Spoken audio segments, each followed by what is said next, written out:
Assalamu alaikum. In this video, it's the first video of a series of videos that we will create for our Android development course. So what we will do in this first video, we will first quickly demonstrate the tools that are needed to basically set up Android Studio and develop Android applications. And then we will proceed with also the first example on how we can develop an application. So let's start. To start with Android development, Android relies on a programming language called Java. The Java programming language is an open source language, freely available online. To download that, we just go to Google site and type JDK download. And when you do JDK download, this JDK stands for Java Development Kit. The first site you see in the search result here is, as you could see, coming from oracle.com. Make sure it is Oracle site because this is the official owner of Java now. So when we click on it, as you can see, I have options to download the Java JDK download. This is the one. We don't need to have it downloaded with NetBeans because we're not developing actual Java apps, separate standalone apps. We will be developing Android apps that uses Java language. So either one, this one or this one, this is a JDK that you need to download. Now, in some old browsers and systems, it might not automatically detect that what systems you have as far as 32-bit, 64-bit, or Windows or Linux or Mac. So you need to do the selection based on your system specifications, if it's 32-bit or 64-bit or Linux, Mac, and so on. Now, I assume you download this, you install it. It will take just maybe, I would say, a couple of minutes, depending on the bandwidth speed of your system and your network. Now, that's the first step, is to download and install Java. And the next step would be we do the Android Studio setup. So that's the Android Studio. We just say the same thing, Android Studio download. And as you see, this link is coming from android.com. We click on this link in a similar manner. It's giving me a download link. This is the version of the Android Studio I'm trying to download. And it's for Windows. It automatically detected that this is a Windows system I'm coming from. And again, if it didn't, it will give you options of like, is it Linux, Unix, and so on, or Mac, sorry, Linux and Mac, so you can download the appropriate version for your system. Now, as you can see, the size of the Android Studio setup file is pretty big. Maybe it will download a short file first, short in size, but it will actually at the end be pulling such size. It's like 1.6 gigabyte, and the reason for that, it will be downloading like virtual machines and images. I mean, come to allow us create phones of different, I would say, versions. So it's going to take time depending on your bandwidth, depending on the system speed. You need to give it some time. It might take an hour or more or less. So depending on your system. Now, assuming that you've done the Java first and then the Android Studio and everything is fine, you finish the setup.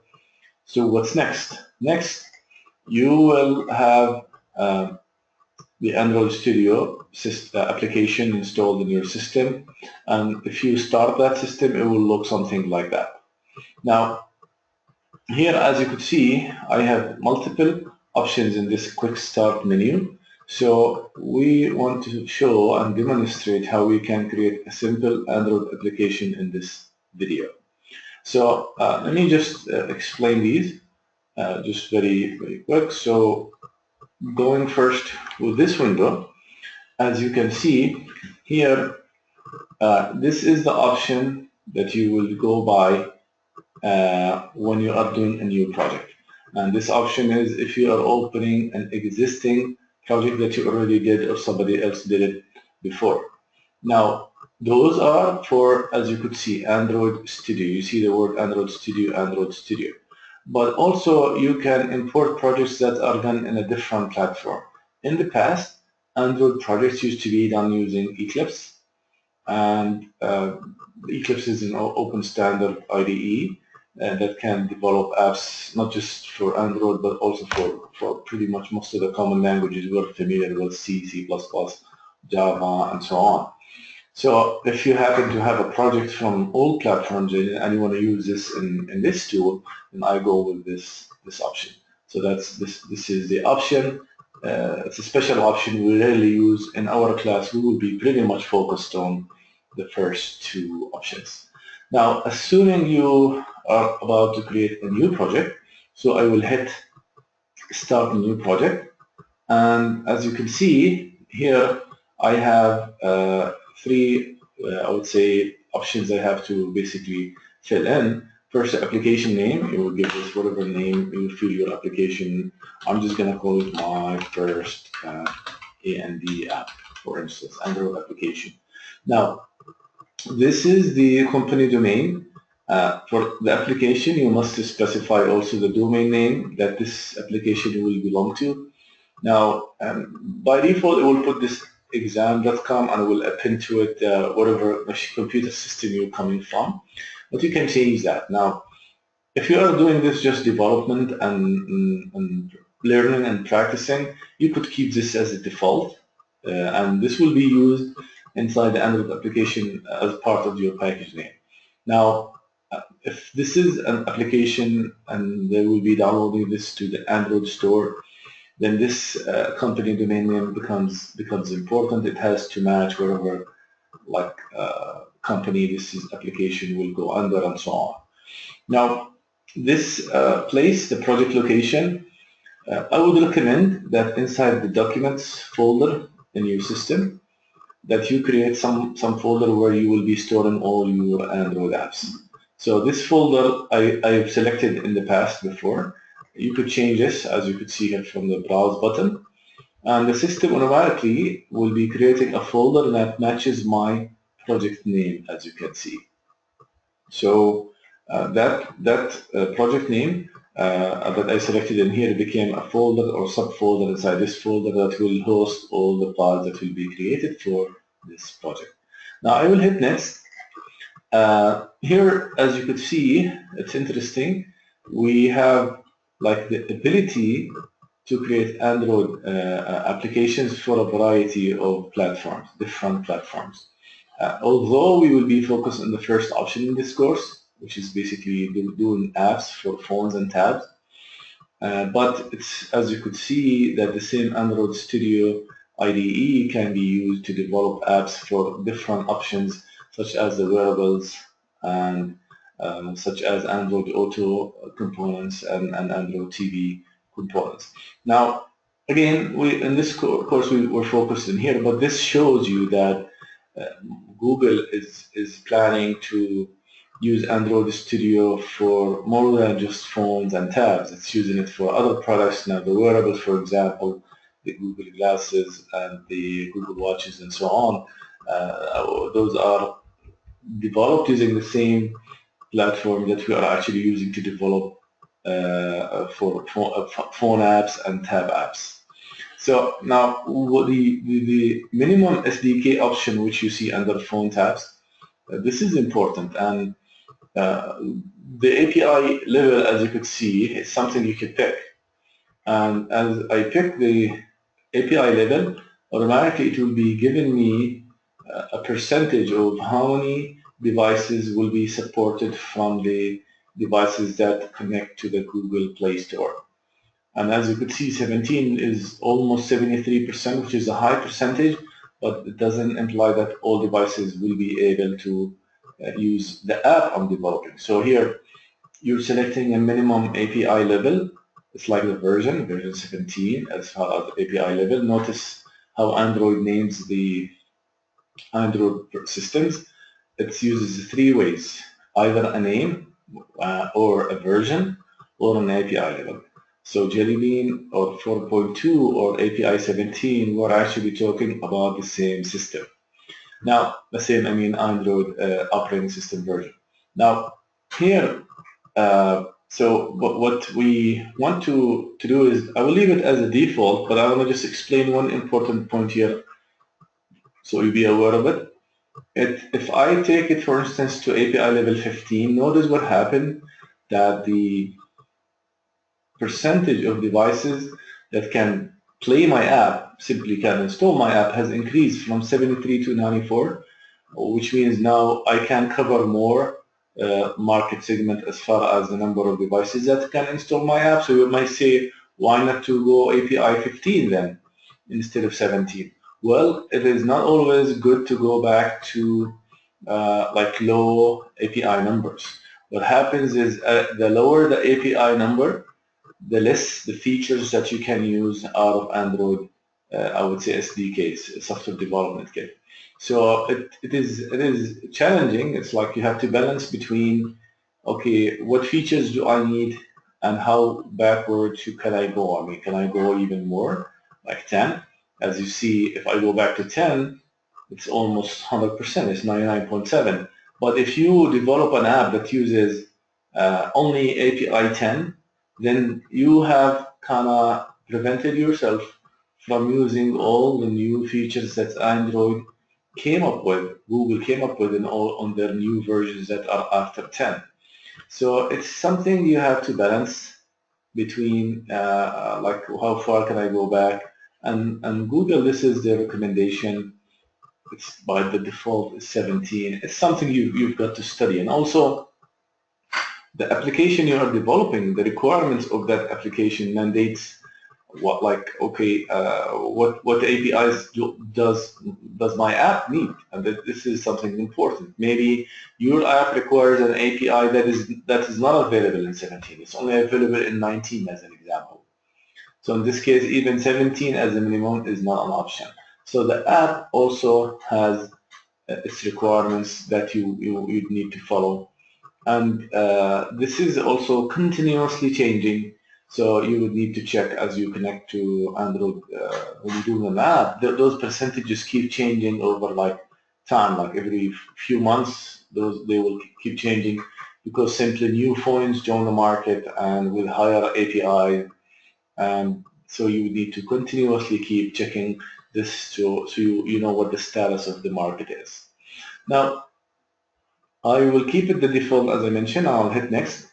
Now here, at this point in time, we are about to add something called activity to our mobile application. Now, what does the word activity means? Now, the Android app, as we know, maybe just use here a little explanation just to explain what activity is. So imagine this. If you are doing an Android application, usually apps have multiple pages. I want to use the term page because it is something common. Like usually the first page is like a welcome page. It has a splash screen or something, and then automatically takes you maybe to another page, like has a username, password, or login or subscribe. And then from there, the login button takes you to a third page or a fourth page and so on. So usually the app, we're talking about the app, is composed of multiple pages or multiple windows, let's say. Now, the term activity that we were talking about is actually the page. So when we say activity, we're talking about a window or a page that is part of the application. So in this little diagram I'm having for you, it's actually 4 activities. So whenever you hear the term activity, do not be concerned. It's simple. What I mean by that, what kind of page you are actually creating.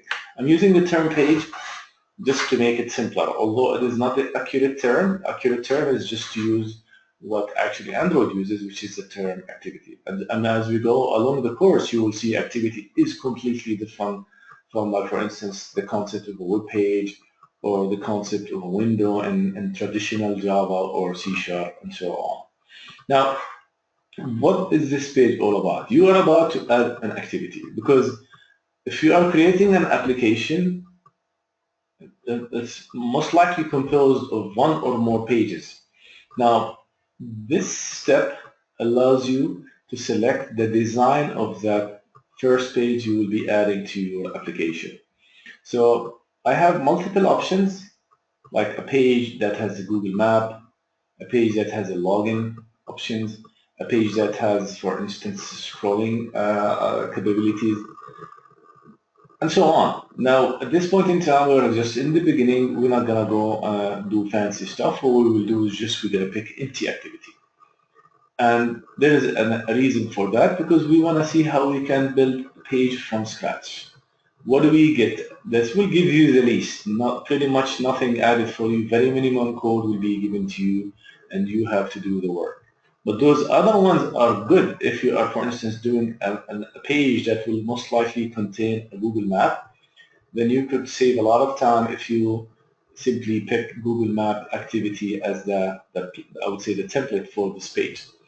So at this point in time, we're actually in the beginning, so it will make no sense to go to some advanced kind of pages or activities. So we will do the default simple one, which is the empty activity. Notice the difference between blank and empty. Like here is those three dots. That means this page by default will have a menu option, while this one will not. That doesn't mean that the empty activity cannot have a menu option, but here the difference is you as a developer must do additional work to turn on those menu options and whatever options you could have. Also, same thing, I can turn this into a page that shows a Google map. So this is like the page in its plain format, but that plain page you could do whatever you want to do to it and convert it into any one of these pages you see in here. Okay, let me go to the next step. So I selected the empty activity and I'm going now to the next step. Now, at this point in time, what I have is the first page that I selected, which is empty activity format. I am given the option to give it a name, and there is a default name, which is main activity. It's like saying main page, but I can change that, and I will on purpose change it. For instance, I'll call it page 1. Notice that the system automatically changed the layout name to be matching whatever I selected here, but it's all small case. Okay. Now, what are these two things? Those two things will be two files that will represent this first page I'm doing, where the first one represents a file called Java, and the second one of type Java, and the second one is of type XML. So here, maybe just I want to document this. So I have here, just one second.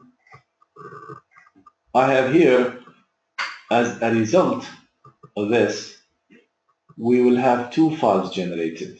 One file named page1.java. This will be representing this file will be representing this component, and this component will be with the same name, activity underscore page 1.xml. Notice the extension here and the extension here. Now, this file will contain basically the logic of your application. The logic will be added in here. While this file will contain the graphical user interface, how your page will look like, how your activity will look like. So whatever you select in here will simply do that. This is what this is all about. Okay, now, so going back here, I'm just going to do finish and wait until it creates that first application that I just selected. It will take a few seconds. One of the annoying things that you have to be, ready for and be patient with is that the Android Studio as a tool is kind of heavy tool. It consumes a lot of resources, and depending on your system specifications, if you have like big RAM and high-end CPU and so on, you will not notice this, but otherwise it might take time doing compilation, doing project creation, doing project running and so on. So if you notice here at the bottom, it's still doing this Gradle building thing, so that means it didn't finish yet creating that first project. Now I can see it is done because there were red lines here indicating like it's like error or something. Although I haven't done anything, it wasn't an error. It was still building this project. Now you can see here at the bottom saying Gradle build finished in 21 seconds. And that means it took 21 seconds to build this project, which is a default project. And now we need to pay attention to what has been built for us so we can continue working on it. I want to zoom into all these components so we see the whole thing. And this is basically enough. Let me comment on each one of these so you know what this structure is all about. Pay attention to this. Now, we just created an app. This app is called as you can see here, My First Android App. Now, this app, I am looking at, you see here the tabs, there's one of them is called Project. This shows the project structure. And you have multiple folders in here. Maybe I just need to zoom also into the manifests file. So let me do that. So here the application. Notice there are subfolders inside the app. There is a manifest, that's one. There is a Java, that's second. And there is, in the past it used to be called SRC, and now it's called Java, and there is this REST. Now, notice inside the manifest a file called Android manifest.xml. This file is a file that we will come to later, contains the settings of your application, such as permissions and so on. Now, if you recall, we named the page 1 activity. So this is the Java file that will contain the logic of our first page.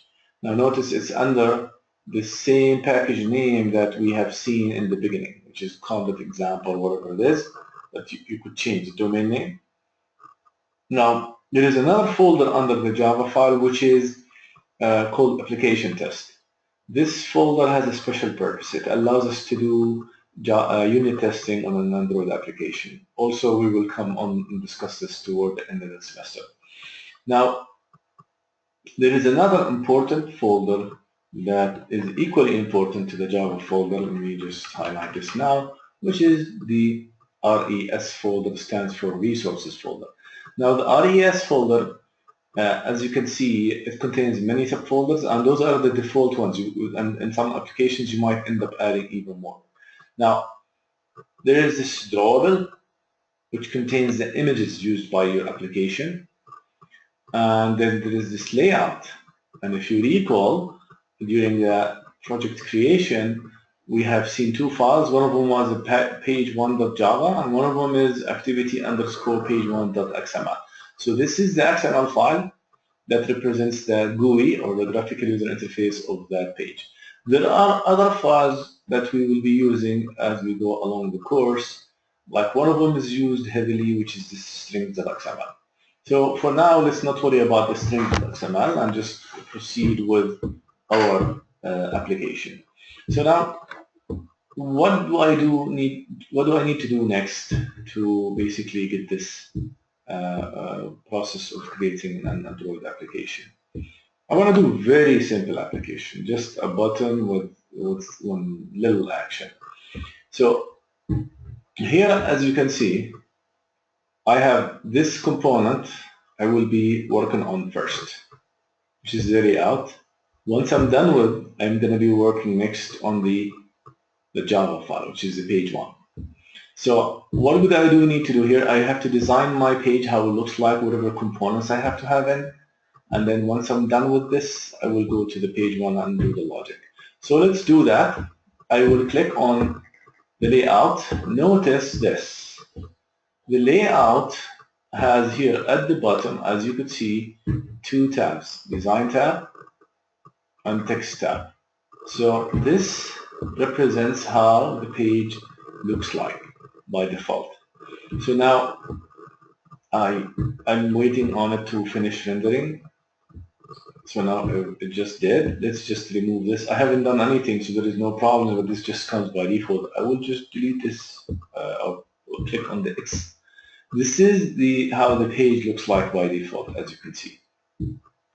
And it just has this hello world. You can, of course, zoom in and out if you would like.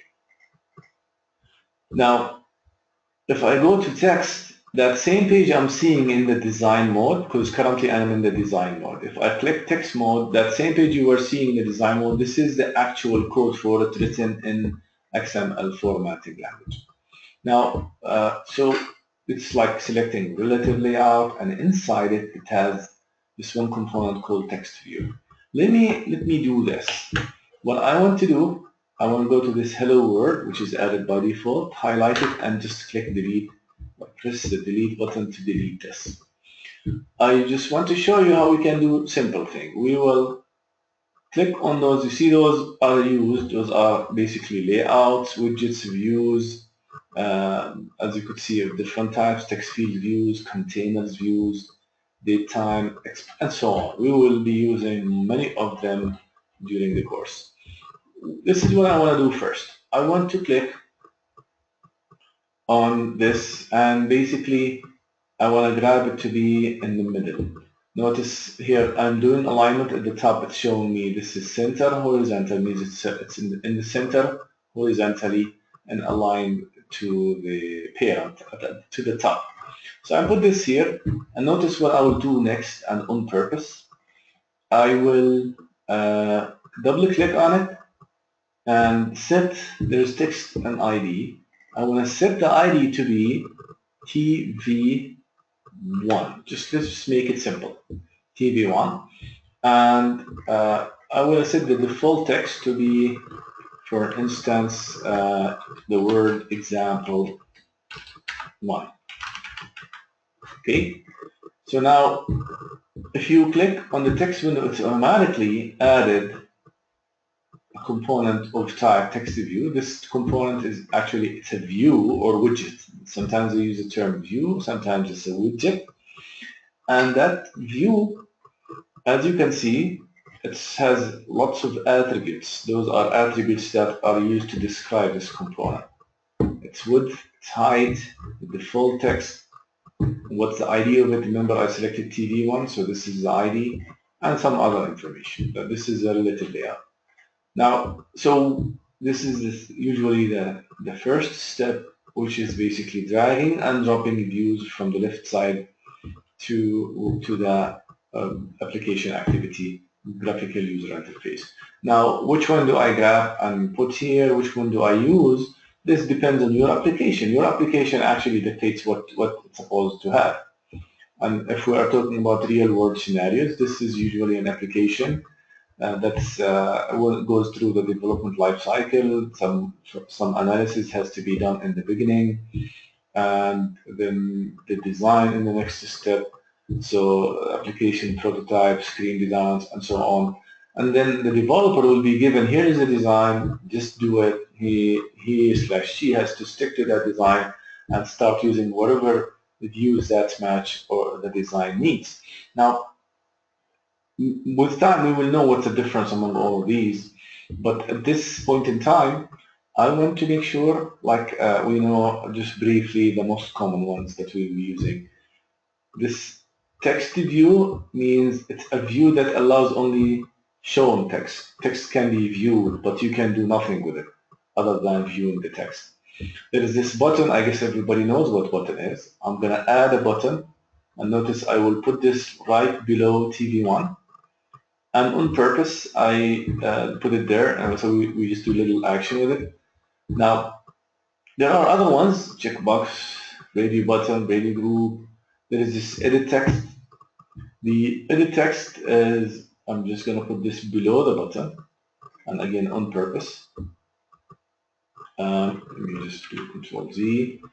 Make sure I do it right. It has to be below and central aligned. I don't want to have. Okay, second. Has to be centrally aligned. Okay. Now, of course, we can play with those things. So here, let me back up. I did something which is okay, but it might get me into trouble later. What I want to do is I forgot to name the button. I should give it an ID. This is a good practice. As you're adding things, make sure you give them IDs. So I will name this button BTN, for instance, 1, and I will put the text on it, the word click me. So we know this is a clickable thing. Now I add the edit text right beneath it. Let's just make it something like this. Now this edit text, same thing. I need to name it ET, for instance, just name, the word name. And I don't want to put the default thing in it. Notice that all of these controls or views, if I click them here on the right hand side, I'm seeing the attributes or the properties of them. For instance, the text view that's selected here, TV1, I am seeing all of its attributes. And I can change them from here. For instance, I don't want the word example to show by default.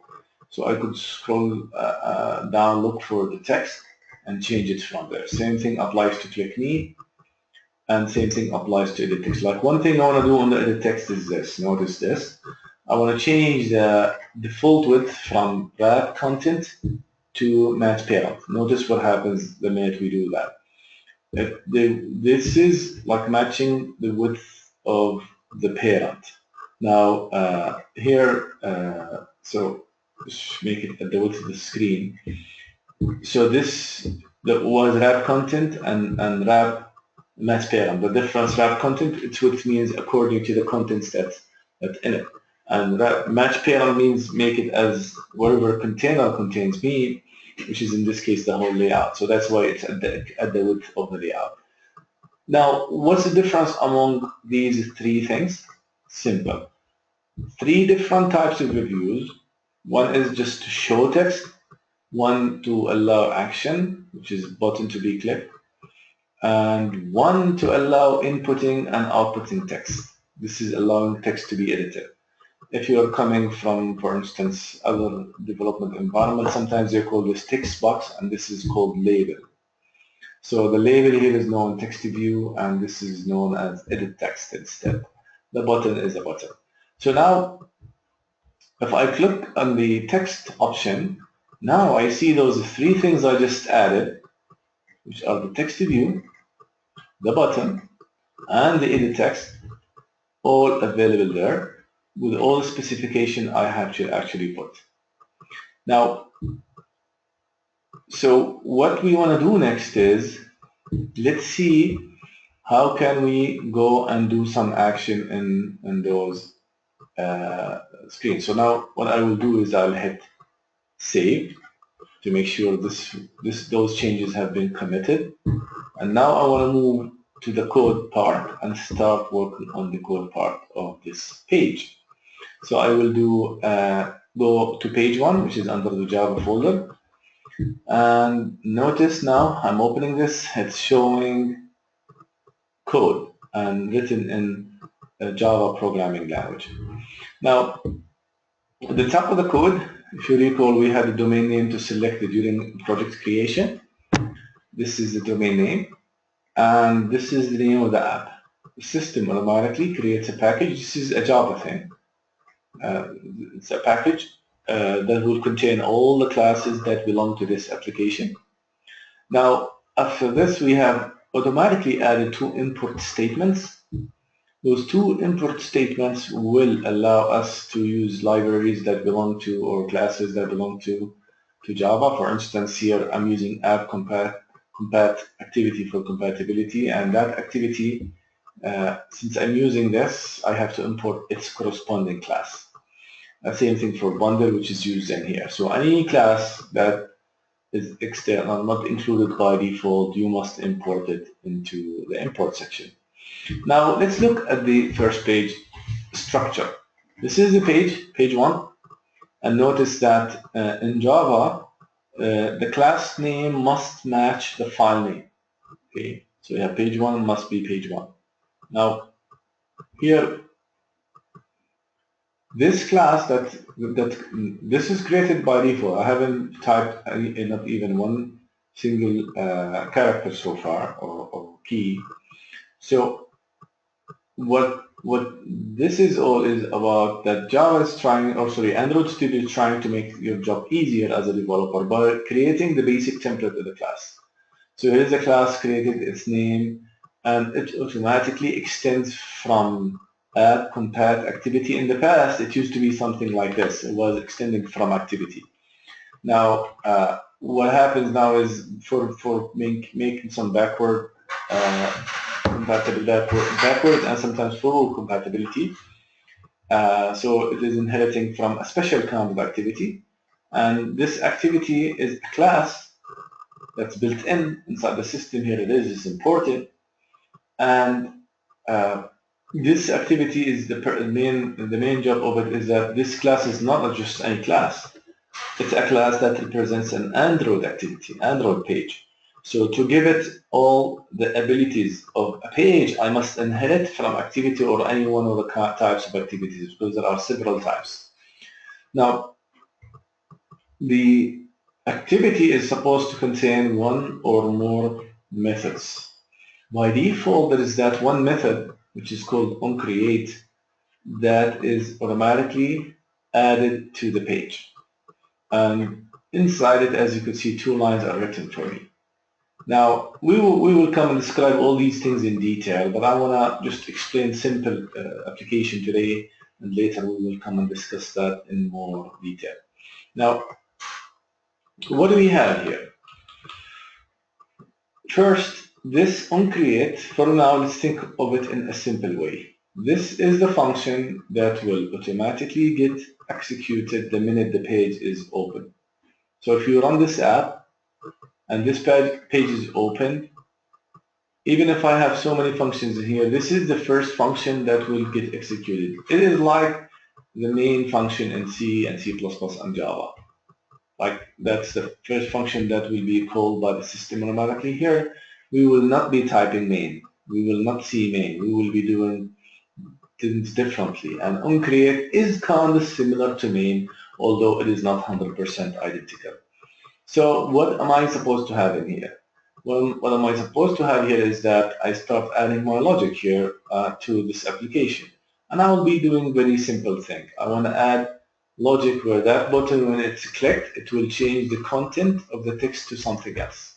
So let's see how we can actually do that. So here, first, what we have is I want to define a text view. I want to call it my TV, for instance, my text view, and I'm calling this my TV on purpose, although I could use the same name that I've done before. Notice this text view, in order to be able to use it, it's giving me this in red color because it's saying this class I'm not recognizing. Anything you see in red means there's something wrong. Now I'm just gonna close this line. Notice, as you could see, it's giving me an option to automatically import this widget, which is of type text view, and I do that by pressing Alt-Enter. So I'm going to do Alt-Enter, and notice what happened to this line. This wasn't there. It was only 2 input lines. Now there is a third one that was added just by me pressing Alt-Enter. Of course, I could have avoided seeing this error message if I had this already typed. So that's another way.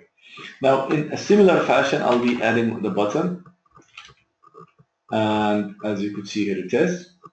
And I will be adding, for instance, and notice I immediately do Alt-Enter, so to get rid of this, and here is the button already added. And let me just call it B1, just to make it simple. Although in the GUI, I called it BTN1, and again, on purpose, I'm making it differently. Now, so what is next? Next is I would need to do this.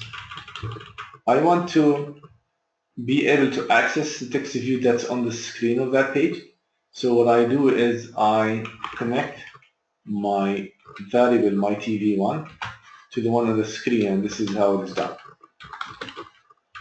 So that you use a function called find view by ID.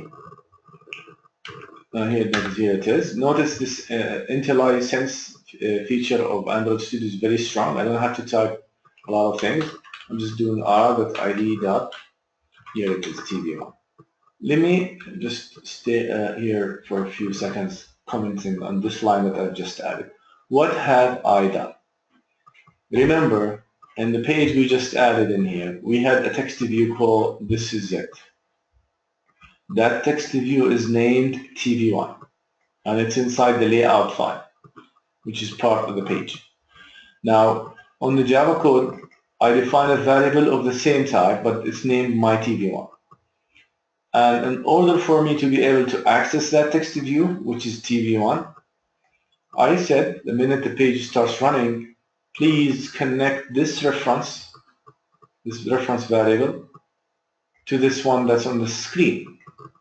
The beautiful thing is that if this is successfully done, I can, moving forward, start reading and changing the contents of this text view, and changing all of its properties, of course, not just the contents.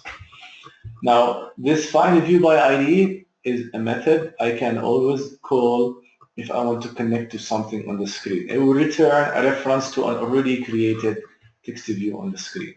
But the thing is, it returns it in type of a view, and I must do typecasting to make it match the exact type I'm trying to connect to. So if it was a text view, I must cast text view casting. If it was a button, I must cast button, and so on. Now I will do the same thing pretty much for the button. So the only difference is the casting will be, as you could see, I'm going to do button and find that find view by ID RID.btn. So now I connected to the second component. What was the second component? It is the button, which is, here it is, btn1. So now the good news is, now my application, I have defined two variables that connected to whatever on the screen. Again, this connection will happen the minute you start the application. It will start page 1. There is no other page except this page. And the minute you start page 1, it will automatically execute onCreate function, which will do this to me. Now, notice I forgot to comment on this line. This line, basically what it does, it connects this page with this layout, and it will sit for me. Okay. Of course, I can change this if I have multiple layouts. Now, these two variables will be connected. Now, the next step, let me add some logic. I will just do this thing, b1.set onClick. Listen up. Notice this. I didn't type a lot. I just did .set and letter O, and automatically gave me lots of options. This set onClick listener will allow me to add logic that will get executed each time the button is clicked. So notice how I will do that. I will do new with that. We'll just put ON. Click. Notice I just typed the capital O, and here it is. I double click on it. It will automatically add all the logic I will need in this example. So now, okay, what am I supposed to do next? I can define whatever logic I like. I'm just going to make very simple logic, which is this text view, which I connected to via my TV variable. I will change its value. I'm just going to use setText to something else. For instance, AAA. Okay. So now remember that text view on the screen by default, here it is, has the text example 1. So that means when I run the app for the first time, it will show the text example 1. When I click on this button, it is supposed to, according to the logic of my app, replace example 1 by the text AAA. This simple application just demonstrates a lot of things, as you could see in here. And now it's the time to run the application. How can we run the application? We have also multiple options. One option is you have a real phone, connect this phone to your system after you download a corresponding driver if you don't have it, and enable developer options so you can start practicing installing the app and running on the system. Now, if you have this done, the minute you say run app, it will show that phone and you can run the application on it. And we will demonstrate this in another video. But in this video, I want to show you the second option for this. The second option is we use what's called virtual phones, Android virtual devices. So how do we do that? We go to Tools, Android, and you see this option, AVD Manager, which stands for Android Virtual Device Manager. I will click on it. Now, I have already created phones for these first two here, the bottom two, sorry. They came with the system. And this phone I created before, but I want to show you how we can create a new phone that I could use. If you want to run on an existing phone that's created already, those are virtual phones with a specific specification, as you see here, for 80 by 800 for the resolution for this phone. Well, the other phone has higher resolution. It just shows you that you can demonstrate running your app on phones of different specifications. This is how much disk they have, or how much they will take from your disk, and internally you could look at the specification of all of these view details, like what system do you have, like as far as all the specifications, like what OS level, it's API 23 on it, and so on, as far as how much disk space it's having, how much RAM it has. It has like 1,000 megabyte, which is 1 gigabyte, and so on. Now you could add a new one. I'm just going to add a new one. And here again, those are the different platforms. And on purpose, I want to pick something simple. For instance, let's just pick 5.1, and I will hit next. And here it will give me the option of what specifications I want to have in this phone. Just wait a few seconds. Still, I guess, working on it. I'm just going to hit next again, I guess. No, still working on it, so let's just wait.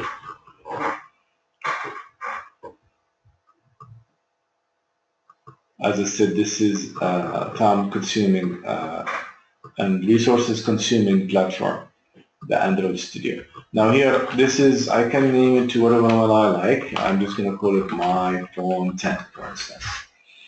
Now, this is the, I could change things here. It's by default going to be installing Marshmallow on it. I could change this. I only have Marshmallow.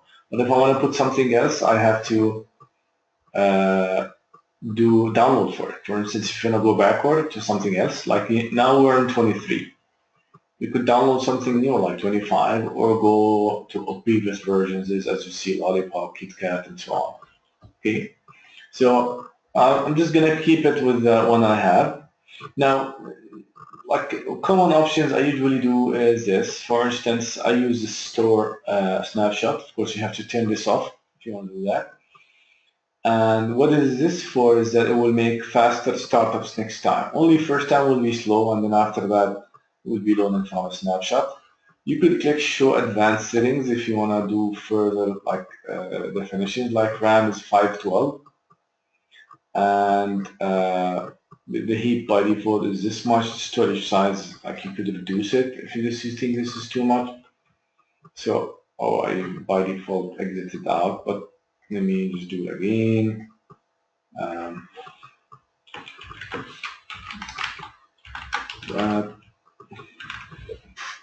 And here we see Show Advanced Settings. This is a lot of RAM. And this just, I'm not sure what's the resolution. Oh, selected higher resolution, that's one. Let me just go back to, I said, this one.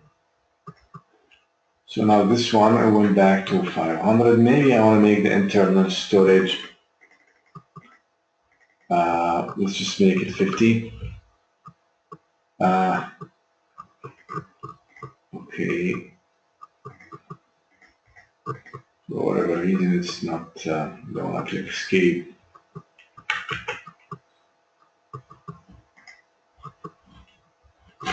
Yeah, okay. So here we were at this point. It's because actually I'm recording, it's not letting me play with this easily. So now this is at the RAM, and I'll keep this a default. Let me just not make it any harder. Now it's not liking the heap size option I selected. Let me just use this. I think this was 200, and this internal storage I want to make it 100. Say it's too little. Okay. Let me keep it the default. The SD card, we could reduce that if you want. Now pay attention that whatever virtual machine size you pick, if you are intending to load an application with big size, then you need to take this into consideration.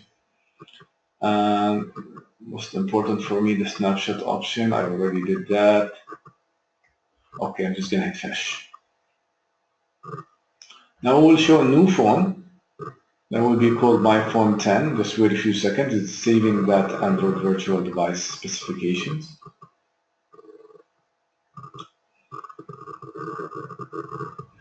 Now this old phone I just don't need, so I will simply delete because it's just a virtual phone then.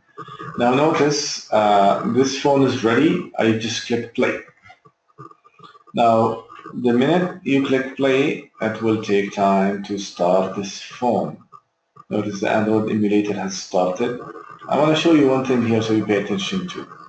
Sometimes it takes a lot of time, and what happens is you think it didn't start, so you go and click again and again and again, and this will drive your system crazy.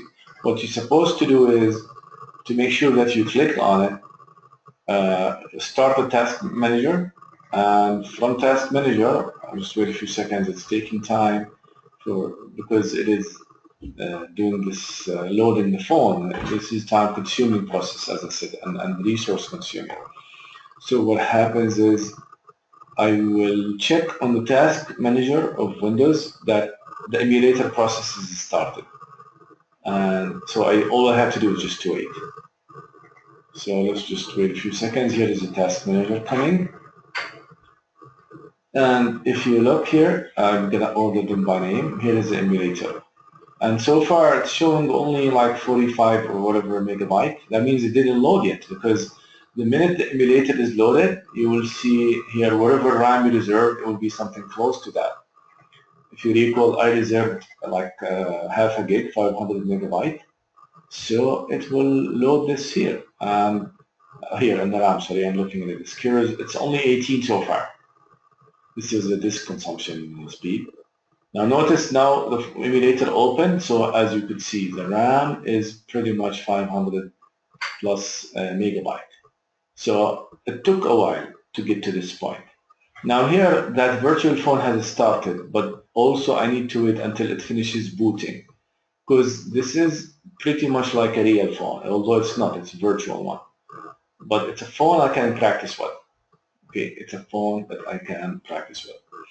Okay, let's wait a few seconds until this finishes. Now we will go back to our application. Now this window I no longer need, I can close, and I can go back to my application. Now, since I'm waiting on this to come alive, the window thing for the phone, the minute it's ready, I can start running this app on that virtual phone. And I just click, I have two options. When I do run, I have running and debugging. Now debugging, if you have errors that happen at runtime, the best way to discover them either we use debug or logging. So now let's just wait a few seconds and it will load this virtual device. Now here it is, it finished loading, and I can see here, as you could see, here's a welcome message, I got it, and here is the phone. Of course it has whatever version we selected, it was Marshmallow, whatever, it will be there. And you could see this is like a complete running phone. You could browse even, if you just click browse, you would see it will browse as it will take the internet from your PC, and for whatever reason finished. And you could use all the different things, like here is where is the you could go, as you could see, scroll down, up. Here is the I'm just clicking escape, pressing escape. And here is the back button if you wanna, if escape is not functioning. And here's the call option. Of course, what can you call from a virtual device? You can call another virtual device. That's a good thing. You could text message another virtual device, call another virtual device, and so on. Now, let me do this last thing, which is I want to run this app on this phone. Notice this virtual phone is given a number, which is 5554. And I will run this. I'll say running. Notice it's saying waiting for ADB. And it's supposed to give me an option to run this application on that emulator. It's that virtual phone. So I'm waiting a few seconds. Notice here it's saying Gradle build running. And I'm waiting on a window to pop up that allows me to select where I'm supposed to run this application on. Again, be patient. It's time-consuming thing, a resource that you can see it's like needs a good CPU and RAM to be able to run such a thing. Now, waiting on it. Here's the phone is ready, and the application is doing the compilation process, preparing for this to run. And here we go. Now it's giving me, this window came up. It's called Device Chooser. Allows me to select where exactly you want to run this at. I only have one option. I don't have too many options. It's that emulator 5554 I just showed to you. If I happen to have a phone, real phone connected, it will show in this list too. So I will just click this and hit OK.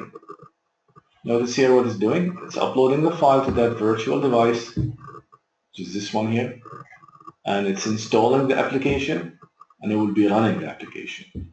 So now I'm waiting on this application to show up here, and here it is. This is my application running on that system. Now, remember I just done one little thing. It's showing this the word example 1. I'm supposed to click me, and notice what happened. The text has changed to the AAA text. So this is just a demonstration of how you do the whole thing from A to Z, as far as creating a product, editing the interface, adding logic, creating a virtual device, and now you'll be done with it. Now notice this, I want to conclude with this. This virtual device, if you no longer need, you can right-click here on the emulator and hit close window. And be patient, we'll close. Now the good news that next time, if I open Tools, Android Virtual Device, AVD Manager, the phone I created, which is my phone 10, is there. And if I click play, because I intend to run an application on it, it is not going to take the same amount of time it took first time. Notice how much time it will take. Let's just watch and see. The emulator will start, and here it is. We watch the emulator, and I on purpose want to show you this. And so far it's 18 megabyte. That means it didn't load yet, because we're supposed to see something around 500 megabyte according to our setup. Of course, it could be 1 gigabyte. So now the emulator has started. I could see the 500 mega thing, and notice this. Now, in the previous example, it took time to boot this, while here it's supposed to do this in a quicker fashion.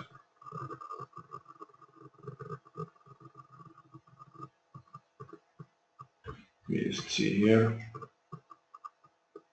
Unless the snapshot option wasn't there, let me just check. In Tools and Studio, I'm just going to check the snapshot option, because if it wasn't there by default turned off, now it is there. So here the snapshot. Here it is. You see, it was much quicker in booting. So now my phone is ready, and not only that, we can verify that it's coming from Snapshot by seeing our app. Here it is. It's already installed from the previous example we did. Okay, so that's just showed you. Now if I make any change in the app and run, it will be much quicker this time. You just do run, and as you see, open quick, and it will run the app here also quick.